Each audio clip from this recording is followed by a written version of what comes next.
Looks like we could go a little bit brighter here.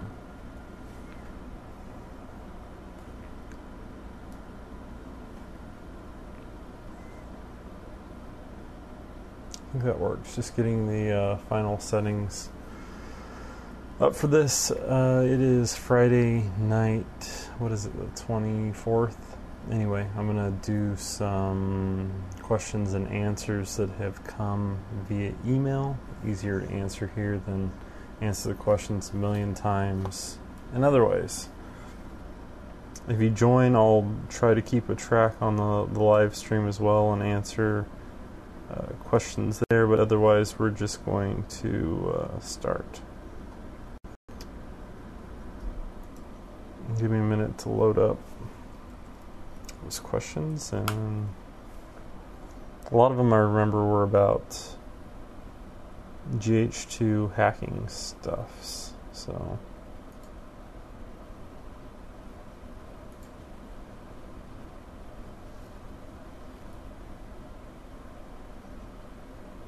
actually before I do that, I'm going to check really quick and make sure that this is working properly.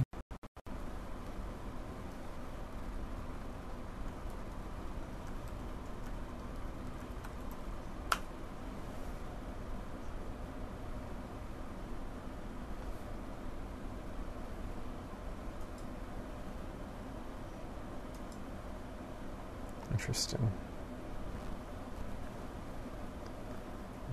Looks like it's working properly, so good.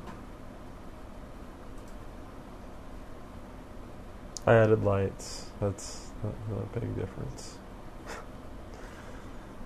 Yeah. Okay, so the first question was,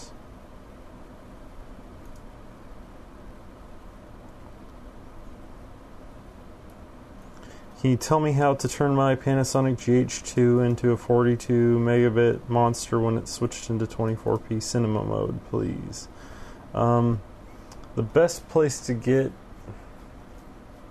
I haven't loaded a lot of samples of how to install the hack on the GH2 because none of them are 100% stable, and I don't want to be...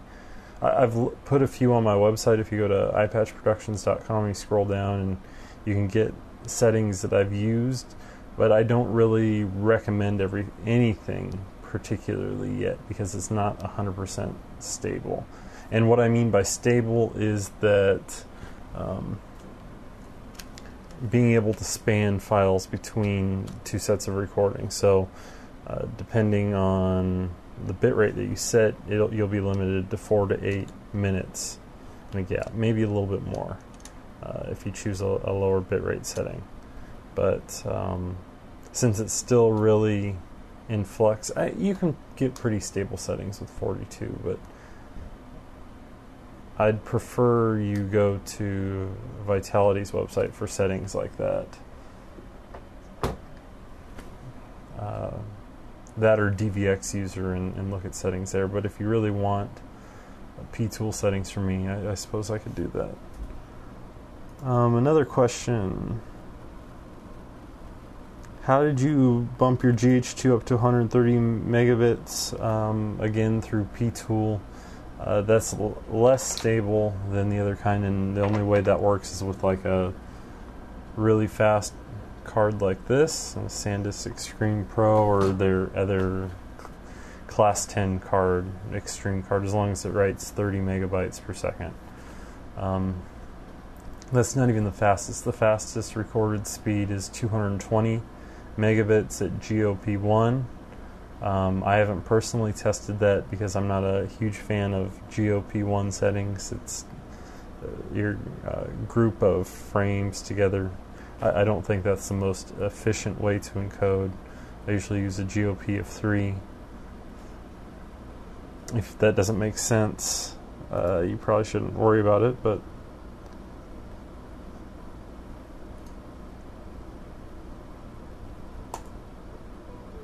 another question.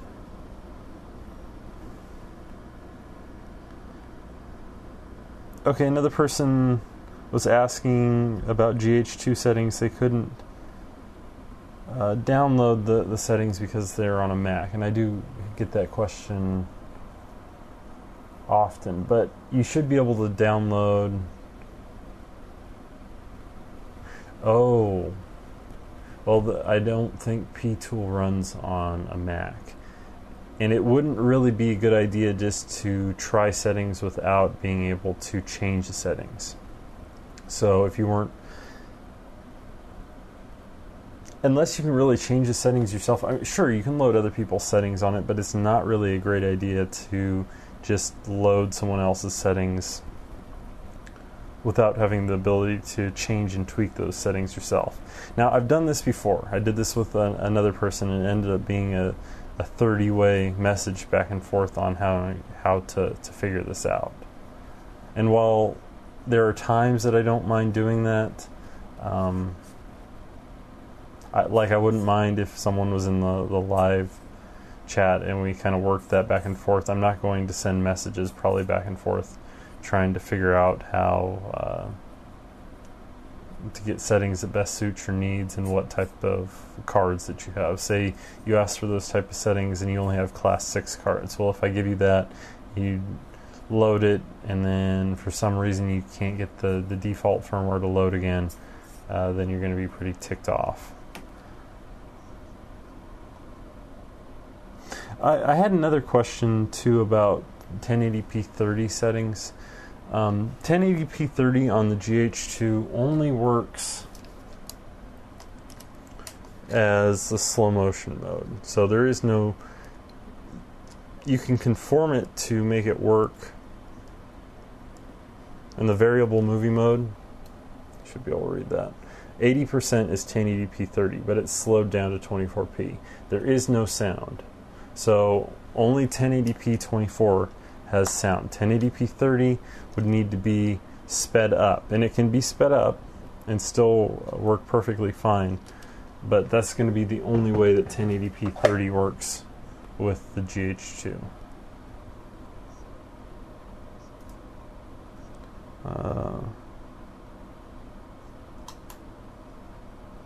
One person says you can always adjust the saturation of the GH1 in post. I'll deal with that for under $600.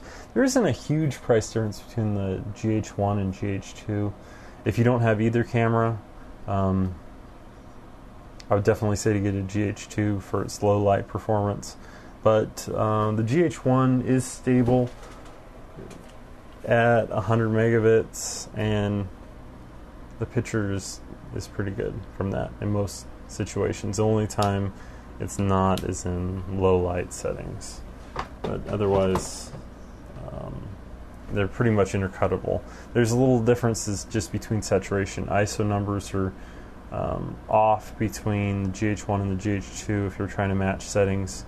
If someone really has that question on how to match the two, it's not just saturation. There's quite a few things involved, and since I have both cameras, I can help out with that.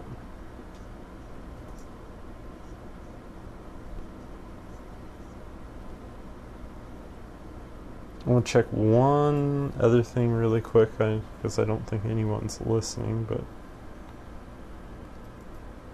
which is fine. I didn't expect anyone. I just did this randomly. Those answering questions, but I'm not sure if I'm showing up in the live section.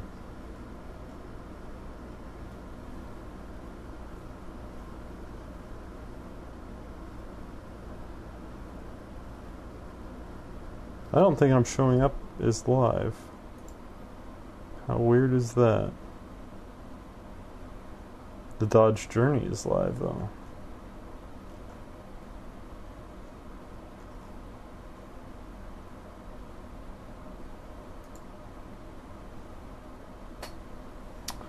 Oh,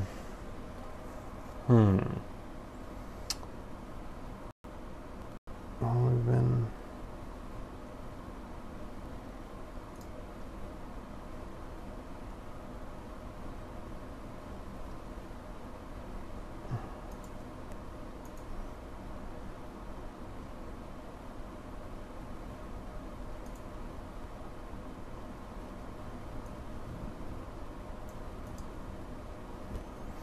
some people, I know this is on the personal view forums too, wow, that was lovely.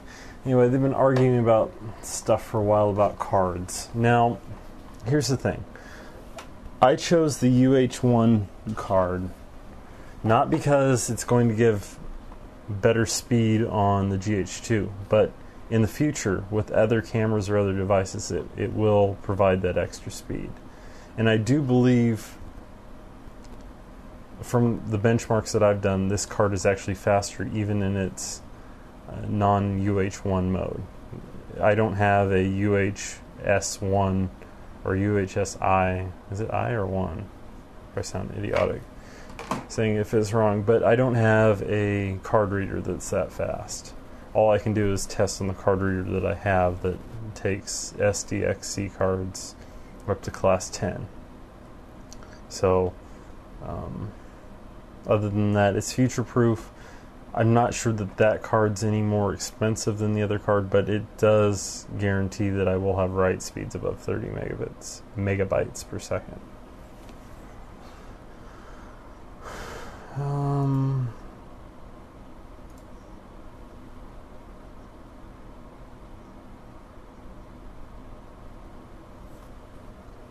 Is there a HyperDeck shuttle from Blackmagic for uncompressed 422 recording on SSD, low cost via HDMI? They're still testing to see if HDMI can work properly with the GH2 with some type of hack. Maybe it will, maybe it won't. At this point, I don't think they've got it completely worked out. Driftwood, I don't know. I would put it at this point, as of today, I wouldn't buy the Blackmagic little external deck for your GH2 for that. I think you'll still have interlacing problems. It might be 422, actual 422, I don't know. I'd like to compare the two. From looking at it plugged in directly into a monitor, I don't think that it looks that much different than, say, 132 megabits and above on the SD card. But if it becomes a viable solution to use, sure, writing to SSD, it should give, if it's made to work properly, it should give a slightly better picture, but it's not going to be that much different than what we have today.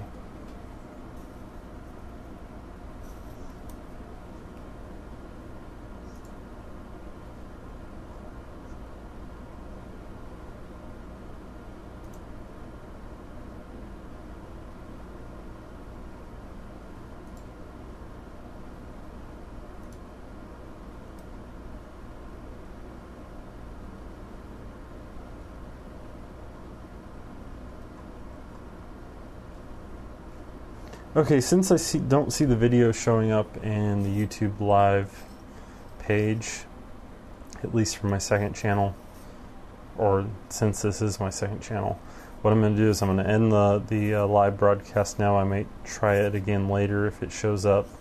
I might not, but that answers most of the little questions that have come in about 15 minutes. And if you have more, you can send them and I'll answer it in this live setting.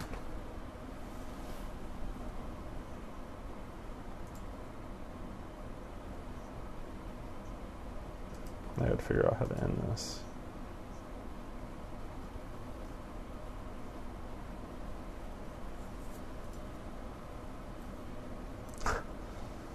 And I already forget how to. I could just kill the camera. I'll make sure that the video saves.